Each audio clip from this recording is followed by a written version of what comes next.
Welcome into WRMN AM 1410 and WRMN1410.com. This is Leah broadcasting live right now from Studio 14, and I am going to welcome Mr. Damin Keenan. He is the event coordinator that is coming to us from the Fox Trolly Museum. How you doing today, Damin? Pretty good. Thanks for having me. Absolutely. We come. Thanks for bringing in a little bit of the rain. What happens when it's weather like this? You're in the train, but it's still fun. Does this affect anything from the regular route when it happens over at the museum? Well, we always hope that it's sunny and Absolutely. the weather's nice, but the track record is the weather very often doesn't cooperate. They don't doesn't read our emails or answer our phone calls, so we do what we can.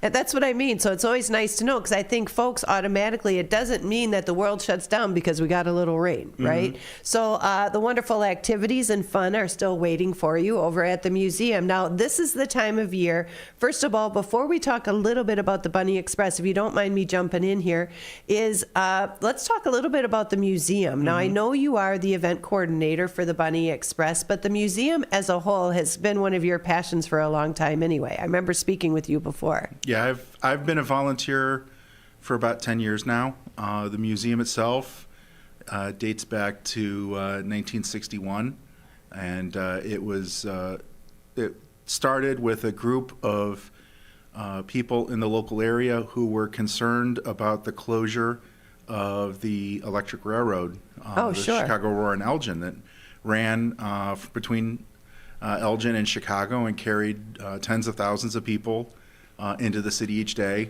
for their commutes, and had been a staple of Elgin for almost half a century. And in the late 1950s, it was shutting down. So in 1961, a group of people got together. They managed to save 4 or 5 cars from the railroad before it was decommissioned and scrapped. And so they brought them out to South Elgin, where our site is now, and started work on what eventually became the Fox River Trolley Museum. So from 1961 to 1966, they were working on putting in the track and all of the wire and things like that, so they could show these cars to the public and operate them for the public. And we opened to the public for the first time on 4th of July weekend in 1966. That's the reason I enjoy having people join in the studio, especially when you have the knowledge like you do, Damin, with the Trolley Museum. I think every little boy and girl, probably a little bit more boys. I know girls love them too, but I have a grandson right now who is 3 and is infatuated with trains. As a matter of fact, and he's in Wisconsin, so I know he can't hear this, I got him a little engineer hat for his birthday, and we got him a train track. With some people, they fade off of that and they get involved in other things. I don't see this happening for him, because he is very articulate in knowing where something's going to be and understanding why it's important, why the wagon has to line up underneath something to land in it. What keeps people involved in it a little bit longer than you think some of the other things we might be infatuated as kids? Why do trains stand out so much, do you think? I think it has to do with the individual personality, what people are interested in and what they're not, but also depends on their experience with it. The museum got started because until recently at that time, electric trains were pretty common. Elgin used to have a streetcar system. You used to be able to go out and get on an electric trolley and travel across town, travel down to other communities along the Fox River, and even, as I mentioned earlier, you could get on an electric train and you could get into Chicago, it was a way of life. And then one day it wasn't, and so some people come out because they're old enough to remember those experiences. And they want to preserve them, and they want to share that with their kids, their grandkids, future generations. Some people are just interested in the science or the history I think because it's a big moving vehicle. That's other than, kids are used to cars, and especially this generation, right? And so I think, too, the idea of things connecting and transporting, whether it be people, whether it be product. The Fox Trolly Museum, the location of it, too, and I'm going to guess that was done on purpose because you were near the tracks. Is that the reason, so it could involve one of those tracks that it does its run on? Well, the site that the museum is at in South Elgin, just south of State Street, it itself is sort of historical. Okay. There was an electric railroad that went from Elgin south to Aurora.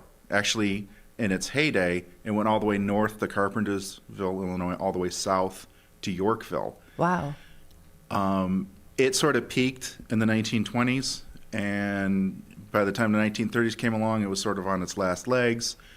The company that was running the railroad threw in the towel, and the last trolleys ran on March 31st, 1935. Okay? Wow. Very next day, they continued hauling people, but they just did it with buses.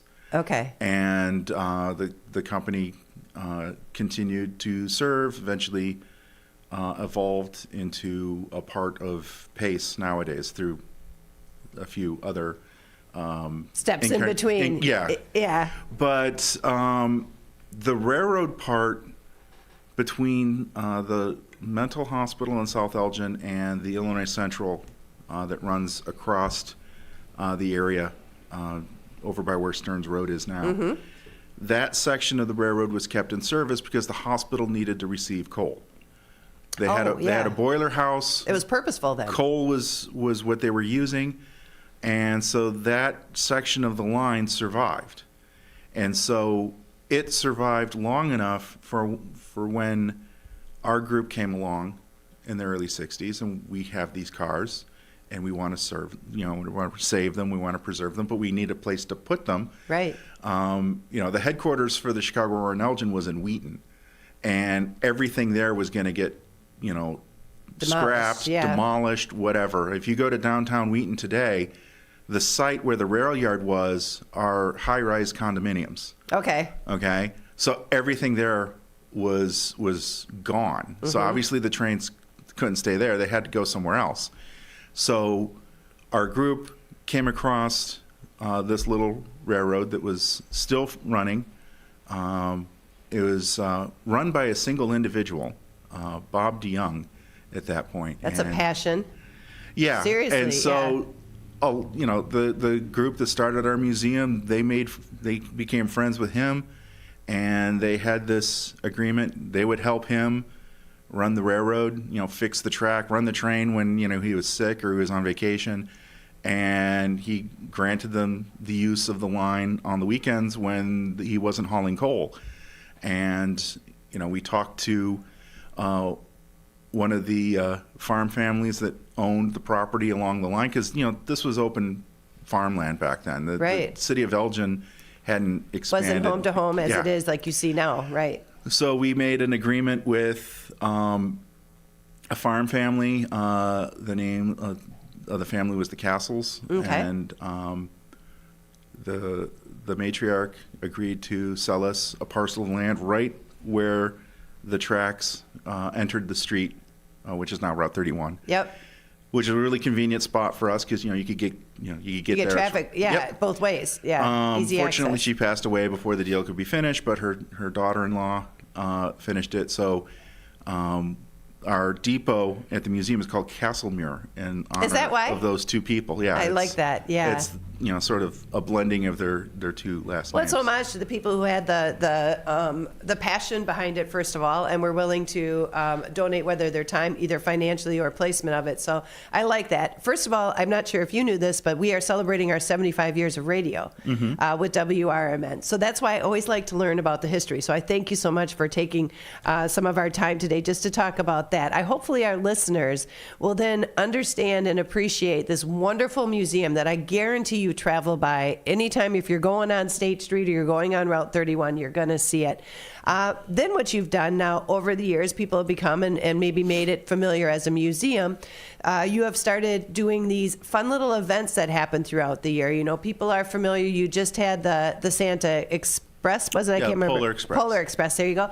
So you've done the Polar Express, and now we're coming to the spring time of the year where showers happen, and you've got the Bunny Express train is taking place. So tell us a little bit about that. I think it kicks off next week, Saturday, the 16th. So it's the 3 Saturdays leading up to Easter. So next Saturday, the 16th, and the 23rd and the 30th. We're surprised how early Easter is this year. But no kidding. In March already. Yeah, I had to look at the calendar. I was like, I can't remember the last time that it was so, early in March. I knew Ash Wednesday seemed real quick. So you obviously figure there's so many weeks. But yeah, so all of a sudden you're on the clock. Yeah.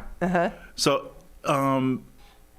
what happens is that folks get on board the trolley down at the John Deere Forest Preserve. Okay. And what we tell people And let's tell people, if in case you don't know where that forest preserve is, if you continue on Route 31, how would you explain the directions to somebody?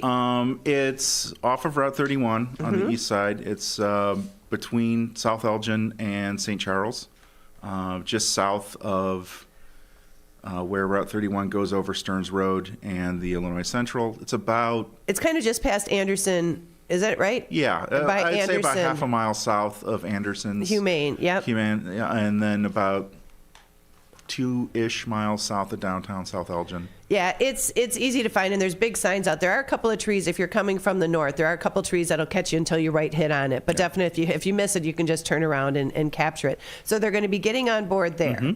And then what happens after that? So we're looking for the Easter Bunny. We tell the kids, we think the bunny... We know the bunny likes to hang out by the Trolley Museum, but we don't know where exactly the bunny is. And so we're going to go and find the bunny. And so we start the train. We leave the Forest Reserve. We follow the tracks along the river. We tell the kids to look for clues, look for anything colorful, anything shiny. And lo and behold, about halfway down the line, we come across the bunny's secret burrow. Okay. So, Easter eggs everywhere. So the kids are looking out the window as the train is moving. Okay. And so we stop the train when we find the bunny burrow, and the kids get off the train and they have an Easter egg hunt, and they gather up all the eggs that they can find. I forgot to mention, when you get on the train, we give you a little Easter basket. So just you have for something that to collect. Yes. Yep. So they do the Easter egg hunt, and then when they're done, we get everybody back on the train, and we ask them if they saw the Easter bunny, and of course they're going to say they didn't because the bunny's not there. Right. So then we continue down the line until we get to the museum itself, and then there we find the Easter bunny waiting for the train by the big oak tree that we know that he likes to hang out at. Got it. So you found the burrow, so now we know where he's at. So that's got to give cheers and everything on the bus, right? So yeah. Or on the train, I mean? So, we stop at Castlemere at the museum, and the bunny gets on board the train, and then, everyone has an opportunity to come up and have a photograph with the Easter bunny. Which are classic. That's a traditional shot, isn't it? Having everybody, and especially when it comes to the seasonals. Like I said, we just got through the holiday season and seeing it now with the Easter one. That's something. How long has this been going on, the Bunny Express? I believe 2018 or 2019 was the first year we did it. I think if I remember correctly, it was once or twice, and then all of a sudden the pandemic hit. Yeah. So that obviously put the brakes on it, so to speak. But the participation on it, I said, we've got some certificates that we'll talk about after we're done chatting with Damin. But if people are interested in learning, I know you're going to be doing 3 different ride times. So the ride itself takes how long? So let's say if you get on at James Dewar, what can you expect? How much time? It's about an hour. And then people have asked me, do they then go meet the Easter Bunny and come back to James Dewar? Because obviously that's where people are parked. Yeah, we do take people back to their cars. We don't make them walk. That would be naughty. They have to hop, actually, is what they'll have to do on their way back. So the trains are scheduled at 10 o'clock, 11:30, and 1 p.m. Okay. Those 3 Saturdays. You park at the Forest Preserve, you get on the train at the Forest Preserve, you get off the train at the Forest Preserve. So it sounds to me it runs about an hour, 45 minutes to an hour. Is that accurate? Yeah. Okay. And so if people are going to buy it, the tickets are how much, Damin? The tickets are $30 per person. Okay. And they're available through our website, foxtrolley.org. Got it. And there's a link there right on the webpage that takes you in to purchase tickets. Okay. And we run a historic train for the bunny train. So some people who are interested or familiar with railroads or railroad history might recognize the origin of the bunny train, but that's going to have to. This sounds like this is you have to come see it to appreciate it. Yeah. Don't give it a lot of information. Make it a teaser. We don't need to say any more, David. I like the idea of people going, okay, what's it going to be? You know? And so as it's decorated and everything to really get people hyped up for the season. Oh, yeah. So now with the bunny train, I know that's one of your events, and that's happening 3 weekends. So it's the 16th, the 23rd, and the 30th. So the final Saturday will be the weekend right before the Easter holiday. It'll be the day before Easter. I was speaking to somebody, I was on the air last night, and I said, man, that's the one that probably sells out quite quickly, would be my thought, because that's when everybody's got people in town, and if you're planning on doing things with the grandkids. Do you get a lot of people, scenarios like that? Obviously, families coming out, but I can see a lot of grandparents taking grandkids and kind of keeping tradition alive with the Easter Bunny. Yeah, with many of our events, we have people who come out year after year, and we've had not so much with the bunny train because we haven't been running it long enough, but for other events, we've had people come up to us and say, hey, I came out here and rode this as a kid, and now I'm bringing my kids or my grandkids. And everyone has a fun time. I mean, that's the point, is to have fun, ride the trolleys, and just learn a little bit about the local history and how people lived. That was the transport. Yeah, that's what I think. That when I go back, when I said I was talking about kids and little ones, when they see that, just to put into perspective, the change that happens over decades of time. And to understand, like, I didn't know, that makes sense that with the hospital, they needed the coal. So it ended up being an open running track until you said it, then finally they had it on the weekends, and then he kind of wished it out or made it available to people to start getting excited and seeing some of that history, especially with Elgin. I think I've learned in the last 12, 13 years that people are really dedicated to keeping that history alive. So we're fortunate to have the Trolley Museum so close to us right here. The hours of the Trolley Museum are what? Now, we talked a little bit about the bunny train and the times and the 3 available times. What about the museum overall, Damin? So the museum's official opening day is going to be Mother's Day, which is going to be May 12th. And then we're going to be open Sundays from 11 to 5 p.m.